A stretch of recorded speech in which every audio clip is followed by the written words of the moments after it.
Hey everyone, I am taking cues from you. I saw a lot of you request in your survey actually that you're in my survey that you took, that you guys are looking for stuff for runners.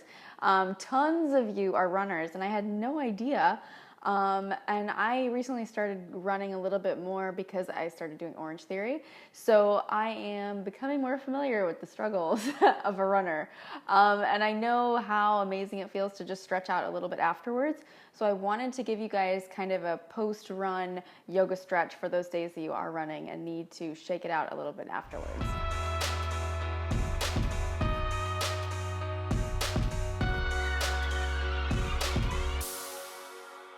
So you don't need any special props for this one, just your yoga mat and some space. So we'll start sitting comfortably.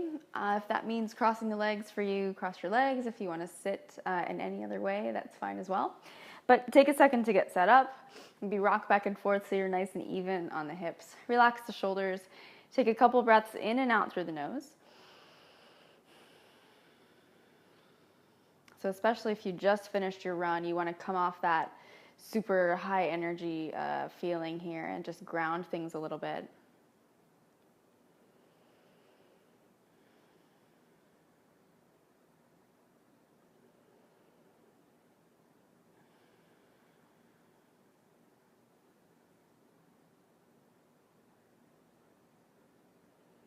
Then go ahead and open the eyes. And we'll start by crossing the, we're going to come into a double pigeon, and I'll give you a variation if this doesn't work for you. But starting, you're going to bring the right shin to be parallel with the front of your mat. And then the left leg is going to cross right on top of that. So the ankle has to stack over the knee, and the left knee stacks over the right ankle. So you want to have the legs stacked exactly on top of one another. Try not to draw the ankle in so the foot's not pulling in towards the hip. You really want to make sure that the knees are almost at a right angle. If this looks more like this, that's all right. Very common, especially if you run a lot. You can just cross one ankle in front of the other. So left on top of right or left in front of right, wherever you're at is okay. Take a couple breaths here and just try to relax that left hip down. Keep the left ankle flexed so that you don't have a lot of pressure on the knee. And if you need a little more, and this is not intense enough for you, you can slide that left ankle over the right leg so that you have a tighter pose here. So take a couple more breaths where you are. We're not going to hold for a super long time.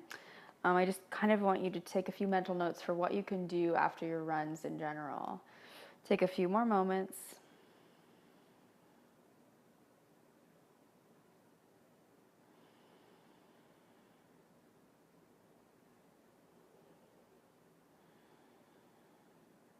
And then go ahead and switch sides. So either double pigeon or fire log pose on this leg. And again, if this is highly uncomfortable, just cross in front, shin in front of shin. We'll take a few breaths here.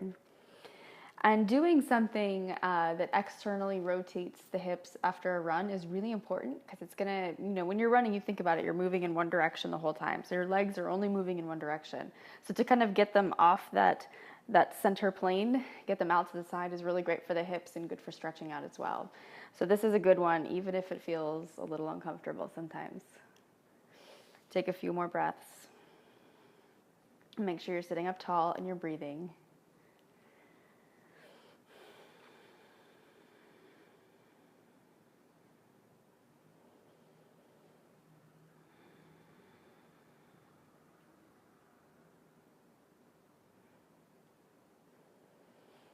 And then if your eyes are closed, go ahead and open the eyes. We're going to take the feet wide to a nice seated wide angle. So this is one that will probably make you grunt a little bit, especially if you tend to be tight in the hips. So I'm going to give you a few tips with this one. Feet are going to come wide. Now, wide can mean a whole variety of things. So if you're very flexible, obviously you're going to have a really wide seated angle here. But if you're a little bit more tight and more restricted, the feet might be more forward, and that's okay. The most important thing is to keep the back straight. So if you can't comfortably sit up tall, then go ahead and bring your stance in a little closer. If you like, from here, you can start to fold forward a little bit or just walk the hands out. Keep the back straight and long, and make sure the knees and toes face the sky. So don't let them drop in at all. And again, we're going to take a few breaths here.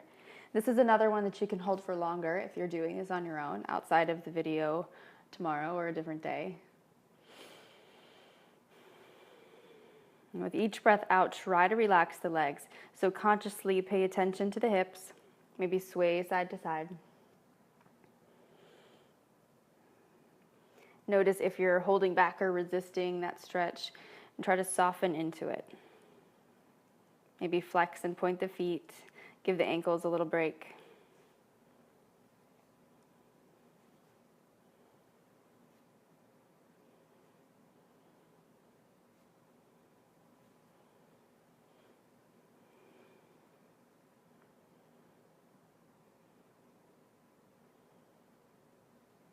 And when you're ready, go ahead and sit up.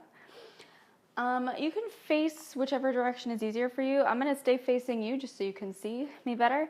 Just take your right leg in front of you and cross the left ankle over the right thigh. So this isn't as much of a hip stretch as much as it is for the feet. So we're just going to do a couple things with the feet and the ankles to release all of that. So I'm going to give you two options for this first one.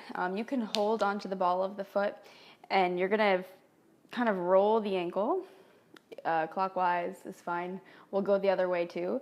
So you can either hold the foot as I am, or if you like, and this can feel kind of weird for some people, so that's why I give you the option. If you like, you can intertwine the fingers between the toes. If that freaks you out, just hold the foot instead.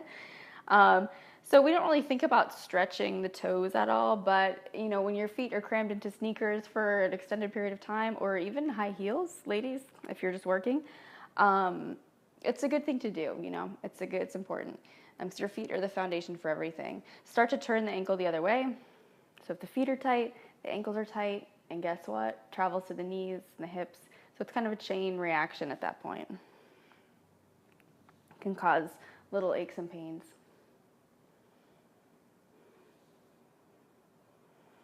And then maybe point and flex back. And point and flex back.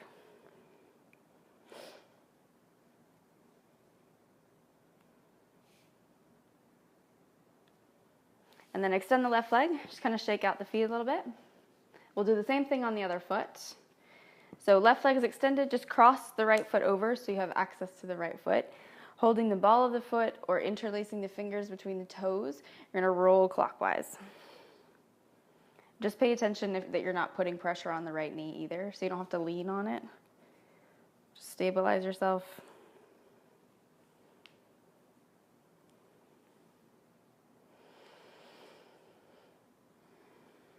And one side might feel a little bit different. So if you need to spend more time on one side than the other, that's fine too. And go ahead and switch directions, I mean.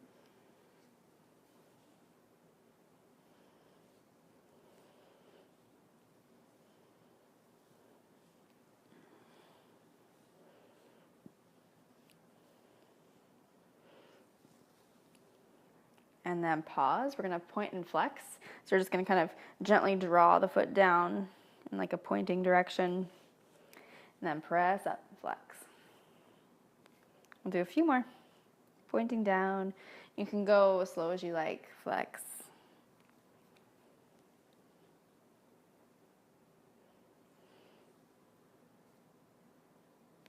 One more. Points. And flex. Come back up, shake out the legs. We're just going to come into down dog for one last pose. So hands down, step the feet back, lift the hips high, and walk yourself into a downward facing dog. The heels do not need to touch the ground. You can bend the knees. Just keep the back nice and flat. Look between the legs and relax the neck. You can stay still or you can straighten one leg and alternate stretching through the hamstrings and the calves. Also really important to do after a run.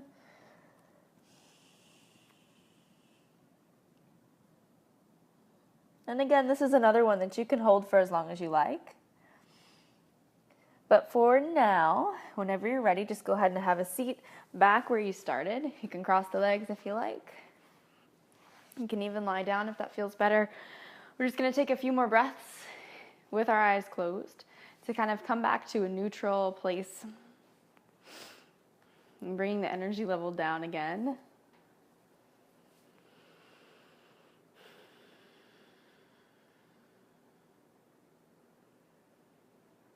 So notice if you have any more flexibility, freedom, less tightness in the lower half, through the hips and the legs.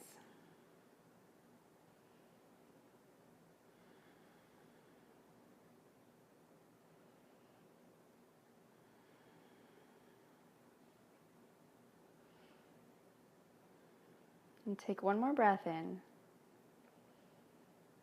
And exhale all the way through. Bring the hands right to the heart center. And let the eyes blink open. Namaste. Thank you guys so much for joining me. I really hope you enjoyed that one. If you have a running buddy, be sure to share with them. And in the meantime, let me know what you want to see next in the comments below. Thanks again, and I'll see you right back here next time.